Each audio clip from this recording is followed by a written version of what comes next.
Mūs nevar pārdomāt. Ka ļoti daudz darba parasti ir. Daudz jābraukā, paši tie Jāņi. Es pat neatceros, kad es pēdējo reizi esmu svinējis tā normāli, bet es zinu, ka noteikti Strasdos tas būs normāli.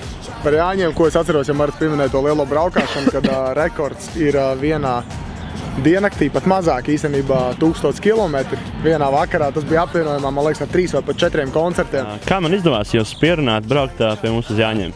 Nu, labs piedāvājums tev bija, un tad grēks palaist garām viņu, vai ne? Bet tā, nopietni runājot, mums jau pašiem arī tie izbraukumi ir kaut kas īpašāks, izraujamies no rutīnas un labprāt arī dodamies pie jums. Tomēr festivāls arī ir ļoti liels. Līdz ar to jau sākam pielīdzināt viņus, domāju, mūsu Latvijas lielākajiem festivāliem, un noteikti arī pēc pāris gadiem viņš būs tikpat gigantisks varbūt kā Summersons. Un ir ļoti forši tādos arī uzstāties, un prieks vienmēr pie jums būt. Kāds ir jūsu lielisko attiecību noslēpums? Nu...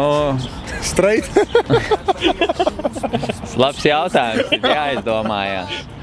Attiecību noslēpums. Nu, īstenībā, ja tas ir noslēpums, nu, tad tas sanāk, ka ir noslēpums. Jā. Tāds. Neatklāsiet, ja? Nu, varētu teikt tāda mērenība. Vai ir kāda no Līgo vai Jāņu dziesmām, kuru jūs būtu vēlējušies sarakstīt no jau esošajām? Man nav.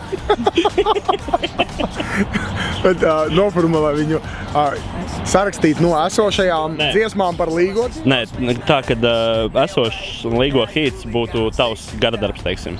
Kuru tu gribētu, jā, lai tu būtu kādreiz sarakstīt? Tu ir bijis, kad vairākus gadus apakaļ mēs uzstājāmies Krasmalā Jāņos, un tad mēs izpildījām dziesmu tieši no Līgo repertuāru, un kā viņi tagad Ūdensrozes. Panāc pretī ūdensrozēm man. Jūs šogad ar viņu uzdziedāsiet? Droši vien, ka nē. Bet tas bija savā veidā tā interesanti arī redzēt tomēr publikas reakciju uz to, ka tomēr viņi ir pieraduši vairāk vai mazāk pie mūsu stilu dziesmām un tieši mūsu dziesmām, un šo dziesmu dziedot visiem bija tāds bišķiņ izbrīns varbūt, bet tā jau nebija slikti. Lielbritānijā Jāņi ir jāsvin starp savējiem. Bērzes Strazdu Jāņu festivāls. Tiekamies.